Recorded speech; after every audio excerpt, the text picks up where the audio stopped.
सहायता से खोज पा रहे हैं। जीरो आएंगे यहाँ पर, 2 जीरो, और चूंकि 2 भाग बताए। नमस्कार, राम राम, जय जवाहर। मैं चंदन आपका स्वागत करता हूं आपके अपने YouTube चैनल में। तो जैसा कि आप जान रहे हैं कि हमने पिछली क्लास में थिएटर फर्स्ट ईयर जो MCQ सीरीज हम चला रहे हैं उसका चैप्टर 1 कंप्लीट कर लिया था।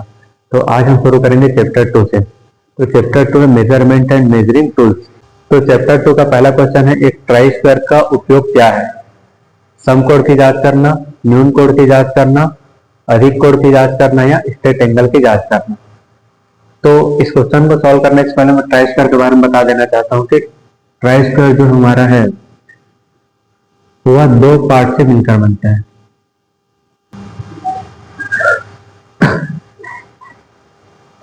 ट्राई स्क्वायर जो है, जिसे हिंदी में हम गुनिया भी कहते हैं, तो इसके 2 भाग होते हैं।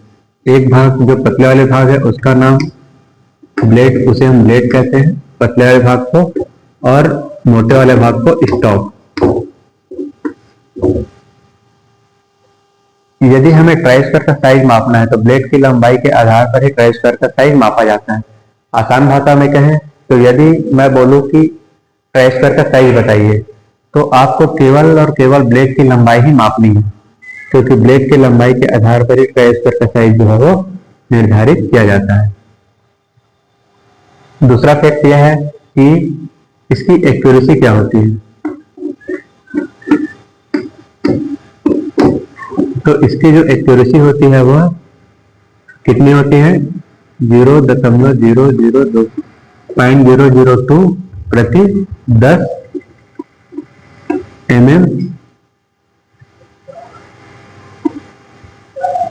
लंबाई।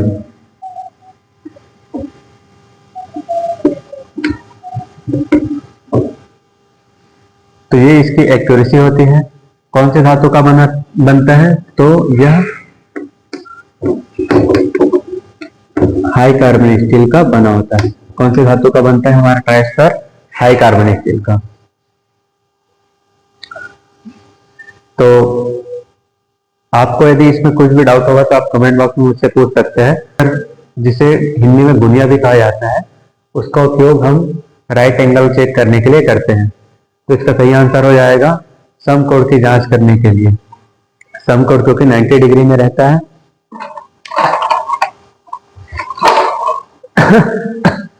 करूंगा।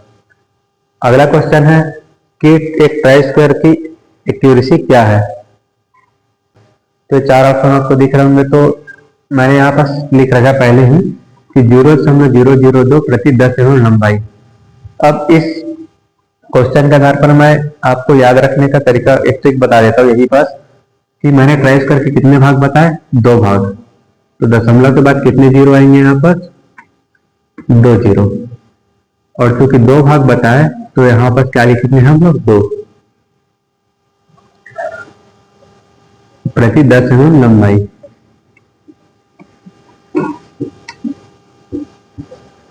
तो एक्यूरेसी क्या होता है? हम दशमलव के बाद जो डिजिट आते हैं उनमें बहुत सारा कंफ्यूजन हो जाता है। तो कंफ्यूजन को दूर करने के लिए एक ट्रिक है जिससे आप याद रख सकते हैं कि ट्राई स्क्वायर कितने भाग होता है? 2। तो दशमलव के बाद 2 जीरो आएंगे। 2 भाग होते हैं तो यहाँ पर हम 2 लिख देंगे। ओके।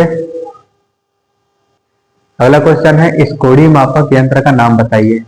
आपको ड्राइंग दिख रहा होगा, इसमें पूछा गया है एंगुलर मेजरिंग इंस्ट्रूमेंट का नाम क्या है।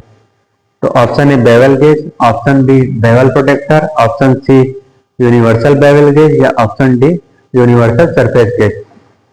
तो इसका सही आंसर बताने से पहले मैं 2 बेवल गेज के प्रकार के बारे में बता देता हूँ। जैसा कि आपको दिख रहा होगा, एक है बेवल गेज और एक है universal bevel gauge. Bevel gauge में एक स्टॉक होता है और एक ब्लेड होता है। इसका उपयोग वेल्डेड जॉइंट में बेवल को चेक करने के लिए किया जाता है, बेवल की जांच करने के लिए किया जाता है। बेवल गेज से हम 0 से 180 डिग्री तक की बेवल चेक कर सकते हैं, कोण चेक कर सकते हैं। और यूनिवर्सल बेवल गेज की बात करें तो यूनिवर्सल बेवल गेज में एक मेन ब्लेड होता है और एक उसका सहायक ब्लेड होता है और एक स्टॉक होता है। इससे भी इसका भी उपयोग सेम ही रहता है, लेकिन इसमें समझने वाली बात यह है कि किसी भी अनियमित आकार को यूनिवर्सल बेवल गेज से हम किसी भी अनियमित आकार की बेवल चेक कर सकते हैं और बेवल गेज से हम एक पर्टिकुलर बेवल को ही चेक कर सकते हैं। तो इसका सही आंसर हो जाएगा यूनिवर्सल बेवल गेज। अगला क्वेश्चन है कि किस प्रकार के डेटम का पालन किया गया। तो एक डेटम लाइन आपको दिख रहा होगा ड्राइंग में, पूछा गया किस प्रकार के डेटम लाइन का पालन किया गया है। Option A edge datum, option B centre datum, option B point datum, option C centre line datum, option D reference line datum. तो ये इंट्रोडक्शन क्लास में बताया जाता है, तो इसका सही आंसर हो जाएगा ऑप्शन ए एज डेटम। यदि आपको किसी प्रकार के डाउट हो तो आप कमेंट बॉक्स में मुझसे कमेंट करके पूछ सकते हैं, मैं उस डाउट को क्लियर करने की पूरी कोशिश करूंगा। अगला क्वेश्चन है कि इस पैरेलल ब्लॉक का नाम क्या है। तो एक पैरेलल ब्लॉक आपको दिख रहा होगा ड्राइंग में कि यह कौन सा पैरेलल ब्लॉक है, ये आपको बताना है। Option A solid parallel block, option B tenon parallel block, option C angular parallel block, option D adjustable parallel block. तो पैरेलल ब्लॉक जो होता है दो प्रकार के होते हैं, एक तो होता है पैरेलल जो कि समांतर होते हैं और एक होता है एडजस्टेबल। तो पैरेलल ब्लॉक किसी भी ब्लॉक को ऊंचाई तक उठाने के लिए किसका उपयोग करते हैं, पैरेलल ब्लॉक का या एडजस्टेबल पैरेलल ब्लॉक का। लेकिन एडजस्टेबल पैरेलल ब्लॉक से हम विभिन्न साइज की ऊंचाई प्राप्त कर सकते हैं, किसी प्रकार की ऊंचाई से हम ब्लॉक को सेट कर सकते हैं एडजस्टेबल पैरेलल ब्लॉक की मदद से, जैसा कि आपको इस वीडियो में दिख रहा होगा। तो इसका सही आंसर हो जाएगा एडजस्टेबल पैरेलल ब्लॉक।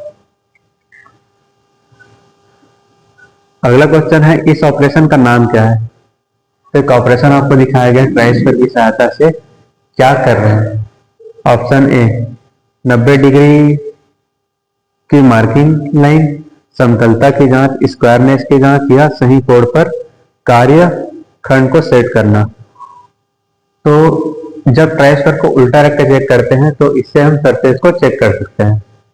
यदि हमारा दोनों एंगल नहीं बना है, हमारे दोनों एंगल नहीं बने किसी जॉब के, तो हम सरफेस को इसी प्रकार से चेक करते हैं। तो इसका सही आंसर हो जाएगा समतलता की जांच करना। सरफेस की फ्लैटनेस यहाँ पर चेक की जा रही है। अगला क्वेश्चन है कि एडजस्टेबल पैरेलल ब्लॉक का मुख्य लाभ क्या है।